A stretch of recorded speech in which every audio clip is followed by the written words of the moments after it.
23শে August 2010-এর আগে নিয়োগপ্রাপ্ত শিক্ষকদের জন্য স্থায়ী টেট ছাড়ের দাবি জানিয়ে গুরুত্বপূর্ণ প্রস্তাব পাস করল একটি রাজ্য। আর এই সিদ্ধান্ত কেন গুরুত্বপূর্ণ? পশ্চিমবঙ্গের শিক্ষক শিক্ষিকাদের জন্য কি এর কোনো প্রভাব বা ভবিষ্যতে সম্ভাবনা রয়েছে? আজকের ভিডিওতে বিস্তারিত আলোচনা করা হবে। তো অবশ্যই আমাদেরকে সাবস্ক্রাইব বা ফলো করে রাখুন এবং ভিডিওটি লাইক করুন, সবার সাথে শেয়ার করে দেবেন। তাহলে পুরো ব্যাপারটা সহজ ভাষায় বুঝে নেওয়া যাক।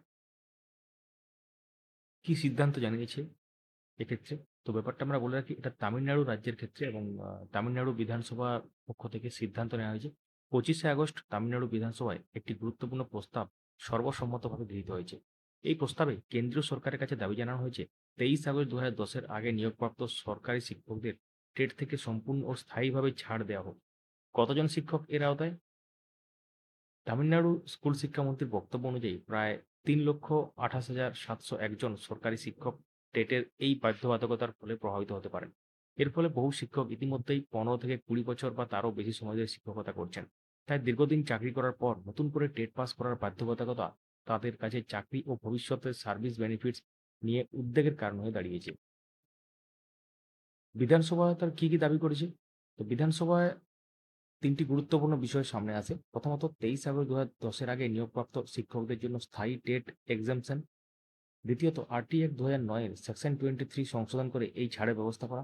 তৃতীয়ত, এনসিটি সংশ্লিষ্ট গাইডলাইন্স এর প্রয়োজনীয় পরিবর্তন করে এই শিক্ষকদের চাকরি ও অন্যান্য সার্ভিস বেনিফিটস এমনকি প্রমোশনের ক্ষেত্রেও যাতে বাধা না থাকে তা নিশ্চিত করা।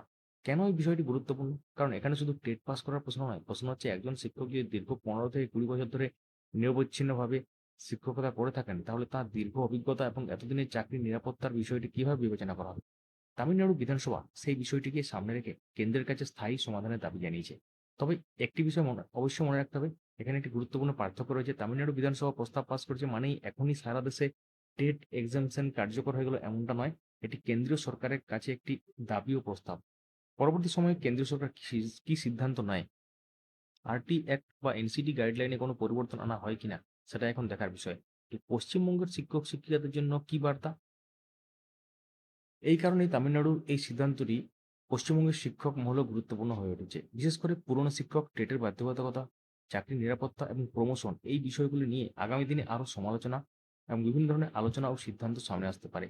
তবে পশ্চিমবঙ্গের ক্ষেত্রে কি হবে তা নির্ভর করবে প্রযোজ্য আইন, সরকারি সিদ্ধান্ত এবং আদালতের নির্দেশের উপর। তাই এই মুহূর্তে সবথেকে গুরুত্বপূর্ণ যেটা খবর সেটা হচ্ছে, তামিলনাড়ু বিধানসভা 23 আগস্ট 2010-এর আগে নিয়োগপ্রাপ্ত শিক্ষকদের জন্য স্থায়ী টেট এক্সামশনের দাবি জানিয়ে সর্বসম্মত প্রস্তাব পাস করেছে। এই বিষয়ে কেন্দ্রীয় সরকারের পরবর্তী পদক্ষেপ কি হয় সেটাই এখন দেখার বিষয়। আপনাদের কি মত? দীর্ঘদিনের অভিজ্ঞ শিক্ষক শিক্ষিকাদের জন্য কি টেট থেকে স্থায়ী ছাড় দেওয়া উচিত? কমেন্টে অবশ্যই আপনার মতামত জানাবেন। অবশ্যই ভিডিওটি লাইক করুন, শেয়ার করুন, আমাদেরকে সাবস্ক্রাইব বা ফলো করে রাখুন। ধন্যবাদ।